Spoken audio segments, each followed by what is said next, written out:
And in our top business story, Dubai Parks and Resorts has announced that construction has commenced for Six Flags Dubai, the first Six Flags branded theme park in the region, marking the start of phase 2 of the development.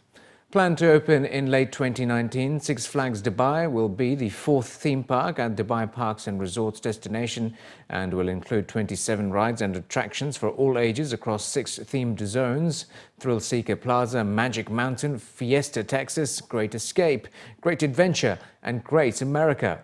Set over an area of 3.5 million square feet with an opening day footprint of 2 million square feet, the estimated cost of the project is 2.6 billion dirhams.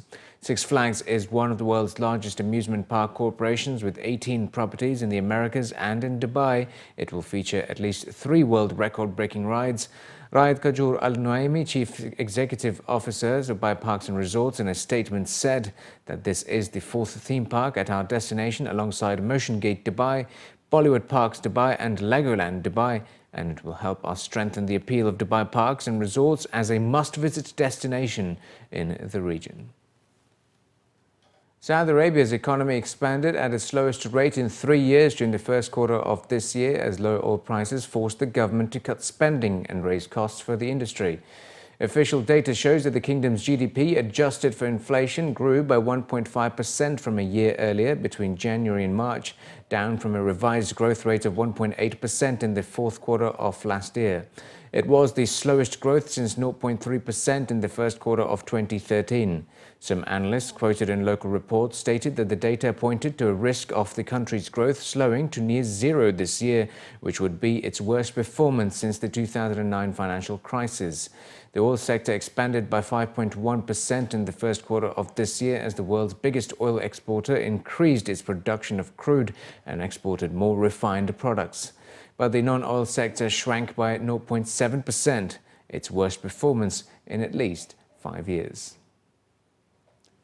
Continued low oil prices are unlikely to have the kind of positive effect on sukuk issuance that many in the market were predicting, according to the credit ratings agency Standard & Poor's. The agency said on Sunday that sukuk issuance will remain subdued over the next 6 to 18 months, despite S&P expecting oil prices to remain low during the same period and to stabilize at $50 a barrel from 2018 onwards.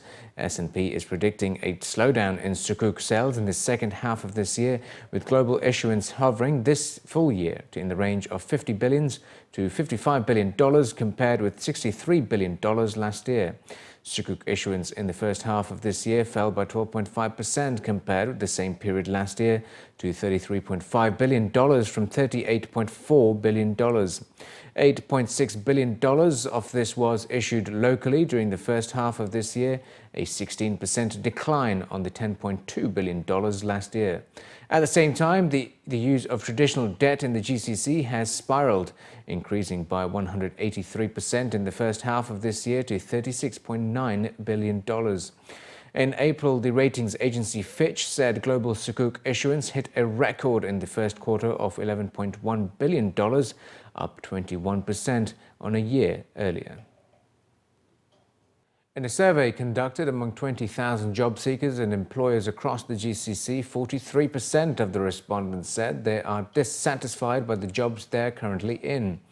According to the findings of the survey, the low satisfaction rate was due to a number of factors, with low salary and job mismatches topping the list. Talent experts quoted in the report said that the findings are sobering and can be costly to employers, outlining that with the satisfaction levels very low, many employees are likely to leave their jobs, while the unhappy ones who stay are likely to impact the company's bottom line. Among those who claim to be unhappy at work, a significant number at 43.4% cited job mismatch or a poor fit between employee and job as the biggest demotivator.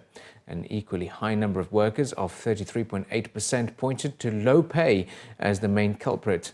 Poor organizational culture was cited by 8.5% of the respondents, and a small number of the respondents of 7.7% pointed to a lack of career progression, while 6.6% said that failing to get along with their immediate supervisor is the main reason they're feeling demotivated.